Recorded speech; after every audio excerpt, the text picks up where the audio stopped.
Welcome back to KP's Kingdom, cooking with KP. Today another nice little budget meal. I'm going to show you how I make my beef Florentine pinwheels. Very simple and inexpensive. Let's get on with it. I've got 250 grams worth of frozen spinach in that glass bowl there. I've defrosted that, squeezed out any excess moisture and just let it sit there. Here I've got 500 grams of ground beef, or beef mince for the way us Aussies call it, and I'm simply just going to split this in half and put that into my little mix master, my little food processor. Okay, a little bit of freshly ground black pepper, that's going to go in just like that, and we're just going to grind this up a little bit finer. You could use a beef sausage mince if you can get it, that will work as well, but this is quite inexpensive and quite easy to do. So put that first half into the bowl and continue with the second half of your ground beef. That can go straight in, blitz it up, put that straight into the bowl as well. Alright, give that a rough stir, get that spinach incorporated into that ground beef or the beef mince. Just give that a bit of a what for. Now I'm going to make a nice little crumb stuffing. I've got a couple of slices of about 3-day-old bread. I'm just going to put that straight into my little processor once again. Freshly ground black pepper, that can go in, and just season that to taste. I'm actually going to use a little bit of my leftover salsa verde from my herby lamb chop recipe. That's going to go in with this crumb as well. It's going to add a real nice flavour to it.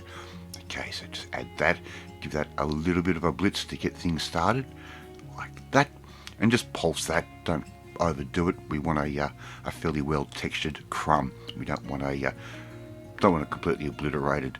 Here I've got some leftover shaved Parmesan cheese that I've used in another recipe. Just add that, give that a blitz, and that's going to help bind everything together as well as that Parmesan cheese melts. Should look something like that. Alright, let's get on with our next step. Store-bought frozen puff pastry sheets. We're going to need 2 of these.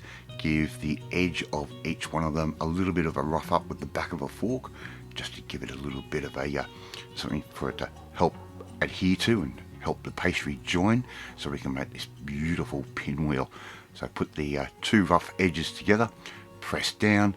You might want to get the back of the fork and just squeeze that down even tighter again, just like I'm doing right there.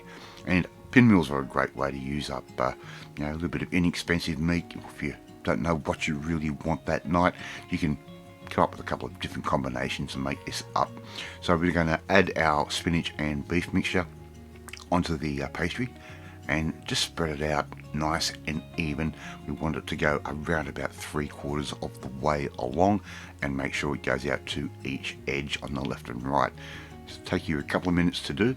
Take your time, unless you're in a hurry, but it's pretty therapeutic this as well. So simply just keep pushing that down, so it's all the same sort of thickness all the way through, just something like that. Doesn't have to be perfect.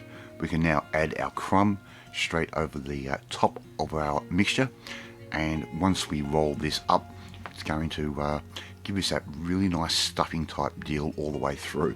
So spread that out nice and even once again. Grab your pastry and start at the thickest end, and just carefully roll that up into one really big log. Take your time, just be nice and gentle with it. That pastry has started to defrost a little bit. We want to make sure we get this nice and tight and nice and even. And even I can't get that right all the time, even I mess it up. So just keep rolling that up, just like one big sausage roll, but the pastry is going to go round and round and round on the inside. Just keep going all the way to the end. And if you want to brush the tail of this with a little bit of beaten egg, you can do that. I decided not to.